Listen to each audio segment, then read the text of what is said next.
friend Sriman Patodia, Sri Srikant, and friends, young Indians who have gathered from different parts of the country for the Young Indians Southern Regional Summit. I know it's not the right time to give a speech. All of you have plans for the evening. Many of you are going back to your own places.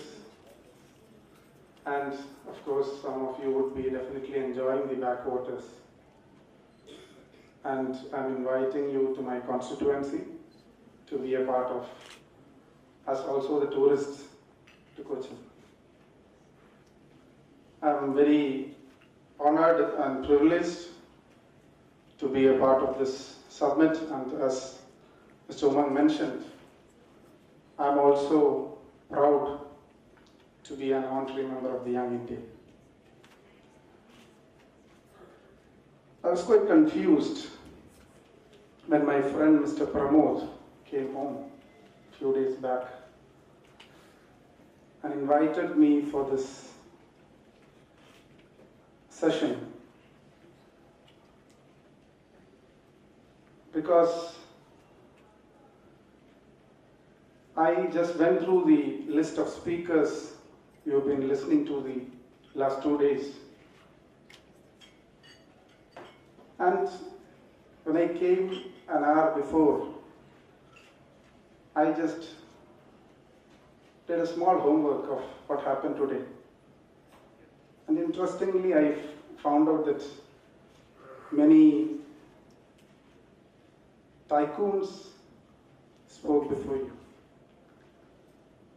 Being a responsible politician also, I wanted to speak on different issues, explain and be a part of the political scenario also, but I don't think this is the right platform to do so. So I was very, as I said, very confused why I was invited. Because there were a lot of speakers, very experienced, talented, as I said, in fact, persons who had different positions in different parts of this country.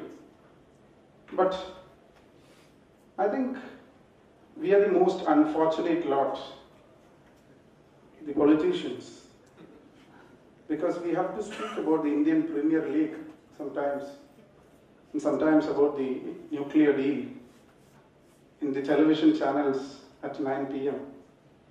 And I think they are the people who decide what is going to happen in this country every day. So I think democracy has some place where being a part of the democratic system, being a representative of the people, I am also on this platform. I'm proud to be one.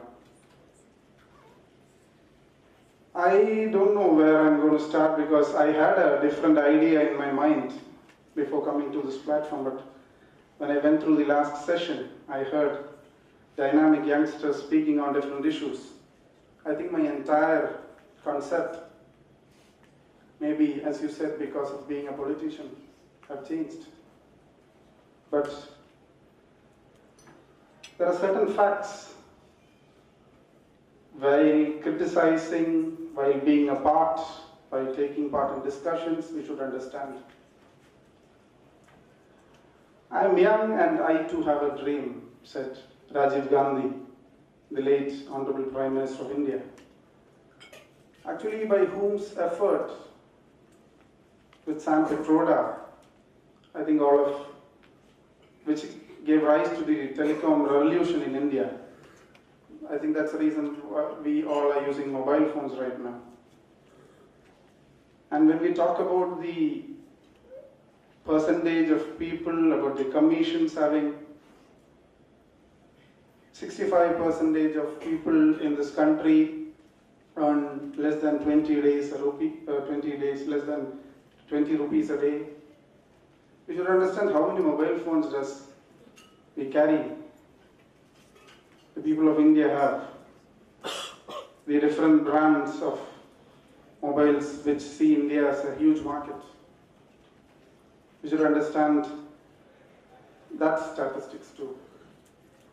I believe that as a country, after 67 years of independence, India has gone very far.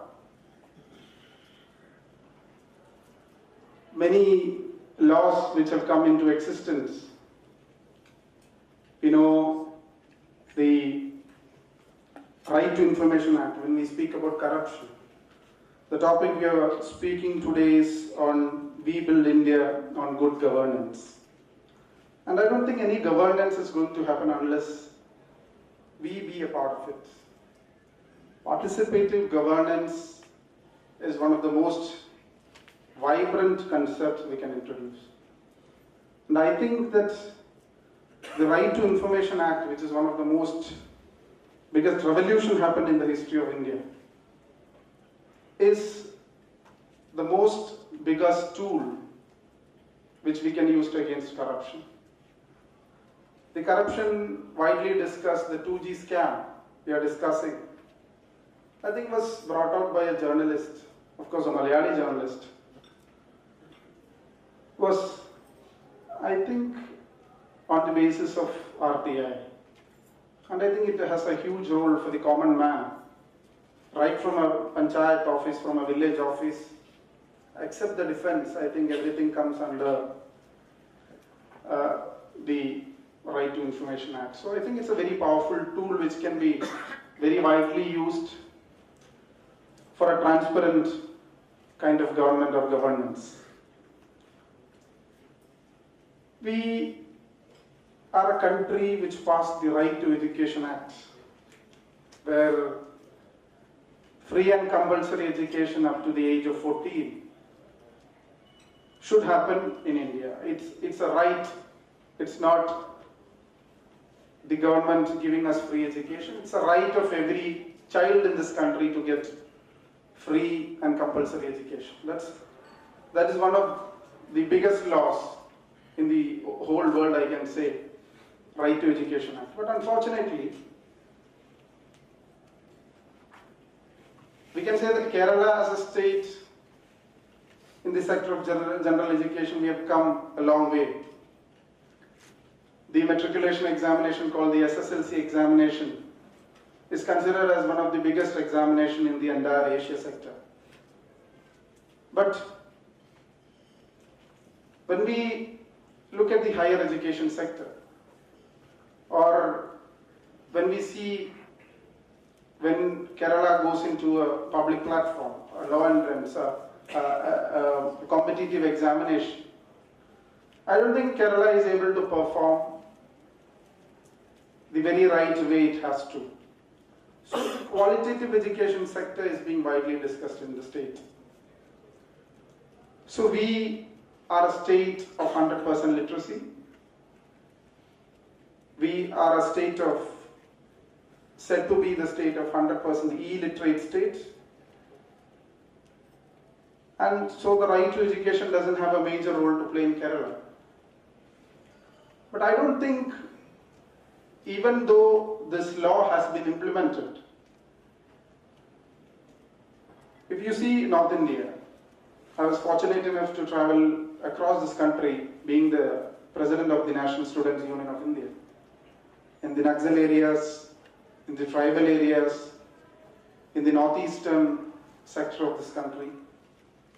And I've seen many cultures across my life, and I think that even though this law is staying in our country, a Dalit boy in UP or Bihar, or a poor man in UP or Bihar does not get the right of education or the equal right a child is getting in Kerala. The right opportunity at the right time actually has a major role to play. I'm speaking on the educational sector mainly because this is the right thing. This is something which has to happen in a country. Unless and until we cannot provide education, I don't think we can justify ourselves. The higher education sector, we very well know that only 13% of our country has access to the university education system. We all are very fortunate enough to get admitted in good schools, study in good colleges, get good degrees, get good foreign education system. There lacks a lot of things in our present educational scenario in India. We have a closed system of education. We know when we look at a foreign university, we can see that from the closed circle, we are inside a closed circle. From the closed circle, there are branches to the information technology, to the industry, to the tourism sector, to the management sector, to the business sector, and many other sectors. So a child is getting a lot of practical experience while he's doing his education, but in schools and colleges. Unfortunately, we have not entered into a platform where we get the same. And it is a time where the government has to think, not only the state governments, but the central government, where the curriculum reformation has to happen in time, which I am also equally responsible for, where the syllabuses, outdated syllabuses which we study, has to change every 3 or 4 years, when global education is something where information, as mentioned earlier, is globally accessible. We all are getting a lot of information, and I don't think the teacher-student concept itself has changed in the last many years. The teacher has changed from a usual teacher thing to the facilitator. So I think the entire concept of education in India has to change. Apart from that, there are many things, as mentioned by the earlier speakers. It's not only when you criticize the politicians and ministers and the people in this country, we should very well understand that the system which is prevailing in India, in a democratic country, of course, the elected people, the parliament, the state legislators has a major role to play. But I think that participative governance, as mentioned earlier, the media is giving so much of hype that politicians are corrupt, political scenario is corrupt, government is corrupt, politicians are corrupt. Making statements, of course, there are corrupt people, there are corrupt governments, there are people doing corruption individually and as a group in many different states and in this country. But you cannot say that every politician in this country is corrupt or the political parties are corrupt. I think it is a time where not only by criticizing, by taking part in the political process of this country, you can be a part of the system. I'm inviting the young Indians, many educated, many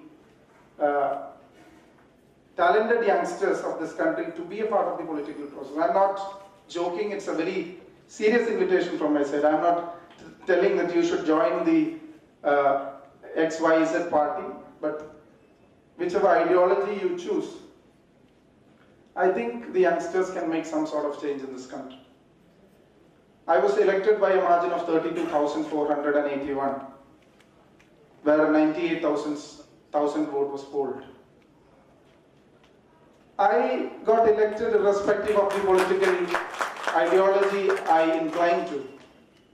I was elected because the people of this constituency thought that youngsters can make some sort of change. And fortunately, they think that youngsters won't be corrupt. So, I think this is a time where not only by criticizing, but taking an involvement. Not only by joining politics, you can do many other things to be a part of the nation building process. The work you do, the sense of social responsibility you have. I'm not talking about the CSR fund you utilize, the company which you represent might be spending crores of rupees every year as a part of the corporate social responsibility, but I'm not talking about that corporate social responsibility. We are living in a society where we are confined to ourselves in our neighborhood. The nuclear family system has entirely disturbed the concept of the social perspectiveness we have. As I said, it's not the money you spend, but it's the involvement you have.